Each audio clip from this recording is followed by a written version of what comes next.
The United States is considered to be the land of dreams, where anyone can make it big if they work hard enough and stay committed. But that's just not true anymore. We are now living in two different Americas, one for the rich and one for the poor.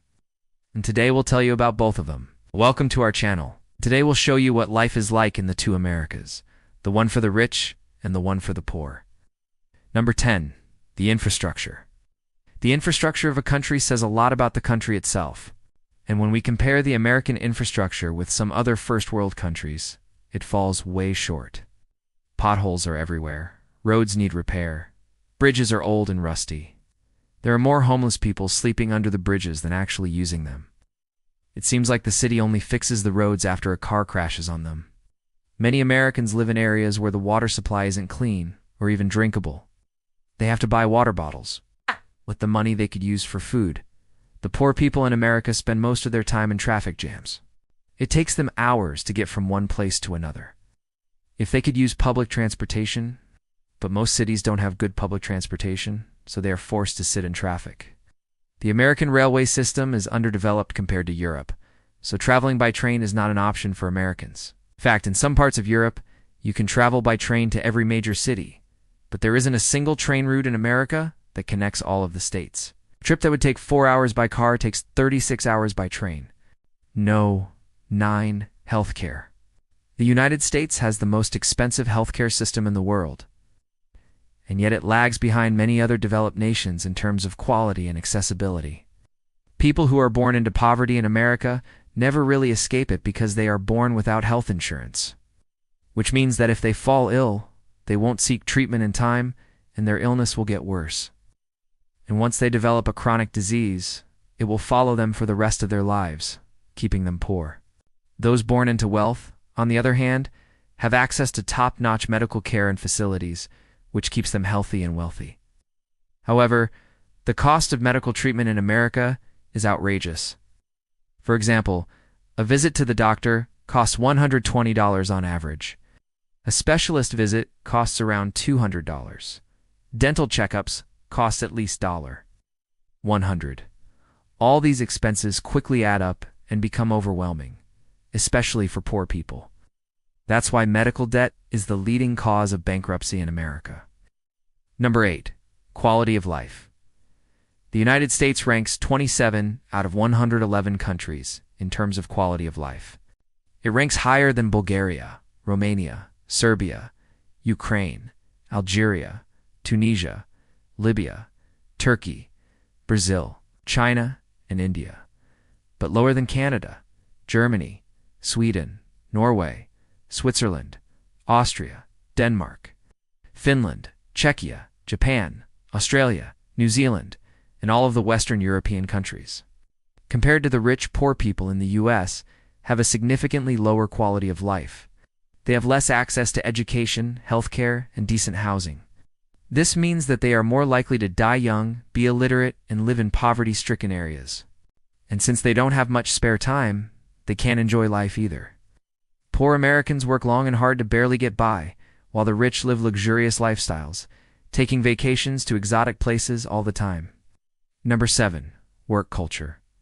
The U.S. is a country where people are obsessed with working more. It doesn't matter if it's the weekend or a holiday, Americans always think about work, and this attitude is drilled into them ever since they start school. You see, the education system in the U.S. is designed in a way that encourages students to compete with each other. From the moment they start school, they are taught that only a few of them will succeed in life, and most will end up working dead-end jobs. This creates a huge pressure cooker effect where everyone is trying to outperform the other person. But in reality, most of these people are just cogs in the machine, replaceable parts of the system. Although they do essential work, they never receive recognition for it. On the other hand, those born into wealth usually pursue white-collar careers, such as law, finance, or politics. These careers may not be physically demanding, but they often require long hours of brain work. So in the end, it doesn't really matter whether someone works in a factory or an office, because in both cases, the work-life balance is non-existent. No. 6. Education. As we've already mentioned, the education system in America is highly competitive. Children from poor families don't have the best schools, while the children of the rich attend elite schools with low student-teacher ratios and extracurricular activities. And this inequality starts right in kindergarten. Teachers in low-income areas receive lower salaries and work in dilapidated buildings. Some schools in poor areas don't even have libraries or computers. While schools in wealthier areas offer everything their students might need to succeed in life, sometimes too much. Imagine attending a high school where the principal is paid $350,000 per year, but the janitors haven't received their salaries for 3 months.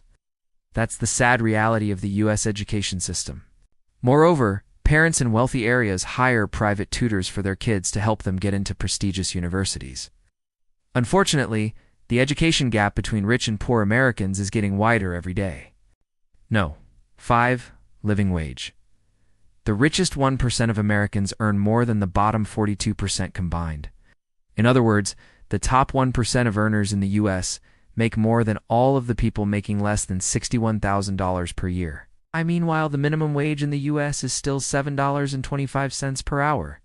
Although 5 states have increased their minimum wages to $15, of course, those working for minimum wage still can't afford basic necessities. That's why 16 states offer tax credits to people who work full-time for minimum wage so they can qualify for health insurance. As you can see, the situation in the United States is dire.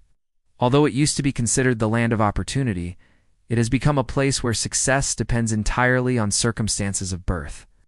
And the sad part is that nothing is being done to change that. 4. Personal debt. The average American household carries a debt load of $131,724. This includes mortgages, student loans, auto loans, and credit card debt. The largest share of this debt is made up of mortgages, which account for about 70% of the total. Student loan debt accounts for another 12%. Auto loans make up 9% of the debt load, while credit card debt accounts for the remaining 19%. The burden of debt is especially heavy on millennials, who carry an average debt load of $17,449. That's more than twice the amount carried by baby boomers at the same age. Millennials are also more likely than previous generations to carry credit card debt. The reasons for this are numerous. Millennials tend to have less financial stability than their predecessors.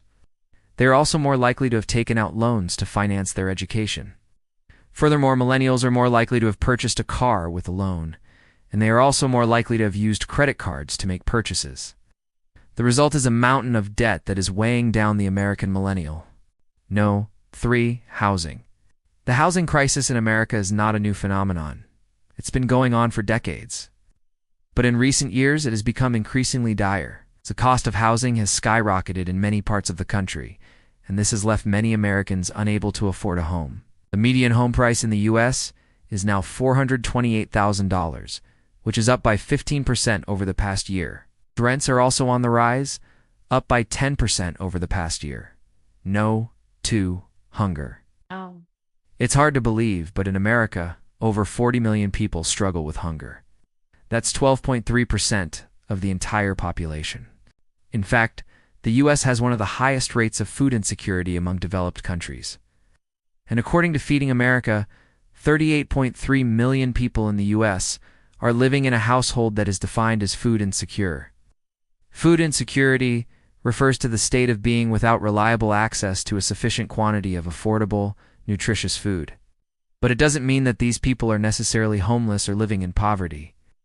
Sometimes a sudden job loss or an unexpected medical expense can push a family into food insecurity. 1. Poverty rate.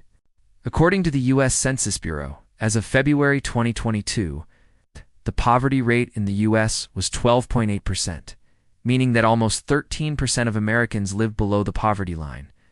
To be more precise, a family of 3 needs to earn at least $21,310 per year to be above the poverty line. Anything less than that makes them poor. So imagine being in a country where the minimum wage is $7.25 per hour, and inflation is 8.5%. Now let's assume that someone is working a full-time job at the minimum wage, 40 hours per week, 52 weeks per year.